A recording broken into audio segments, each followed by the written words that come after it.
This is Spencer with the CAIC. It's Monday, March 5th, and I've got some field observations from Butler Gulch in the Front Range southwest of Berthoud Pass. I headed to this area with several objectives, one of which was checking on snowpack on west, northwest, and north aspects. It's been a bit since I poked around on these aspects.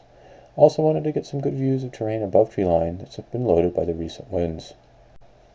Here's a generalized profile of the west, northwest, and north aspects below treeline. Trust me, the video we shot was even more boring than this profile. Top layer of the snowpack was soft, chalky, recent snow. New snow sheared cleanly off the underlying layer, but out of the wind it was not cohesive enough to form much of a slab. Under the recent snow was a stronger layer of settled, rounded snow formed about 2 weeks ago when we had warm weather, followed by strong winds.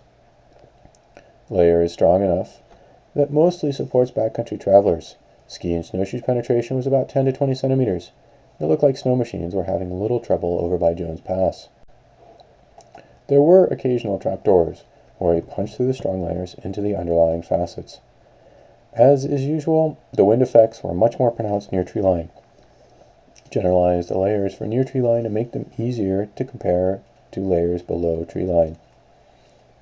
Recent snow was much more wind affected, turning into thin wind slabs. New wind slabs sandwiched a low-density layer of snow against the stronger layers. Shears were easy and clean, but in the areas I was, the new wind slabs were discontinuous and not much of a problem. Southeast aspects were subject to far more loading, as we'll soon see.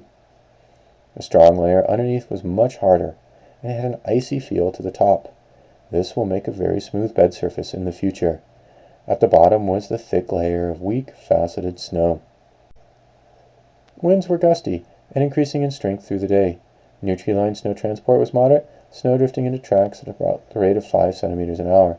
This area, winds near treeline alternated between north and south, so there was lots of drifting back and forth. Here's a shot of drifting across the valley, the gusty winds and scoured fetchings leading to a regular and varied drifting above treeline. This is a panorama along the east side of the Continental Divide. You can see areas with deeply drifted snow. There were a few old crown lines. They were so drifted in I could not guess the age. The higher terrain features are scoured bare, as is typical following strong winds. There was evidence of an extensive avalanche cycle in southeast aspects above treeline. Given the drifted snow on the debris, the avalanches probably ran Friday, Saturday, March 2nd or 3rd during the storm. I marked out the extent of this slide on an unnamed peak west of Stanley Mountain. It was typical of the slides I saw, starting above treeline and running to or just below treeline. The winds were strong enough to blow snow below treeline too, and there was evidence of prior down canyon winds even below treeline in dense trees. I've highlighted the drifting behind the trunks and the tree bombs. Last of the warm temperatures. The sun was cranking today. The snow below treeline that was exposed was turning damp. It made good snowballs by noon. There was thin sun crust that had formed on Sunday on any slope below treeline with a hint of a southerly aspect.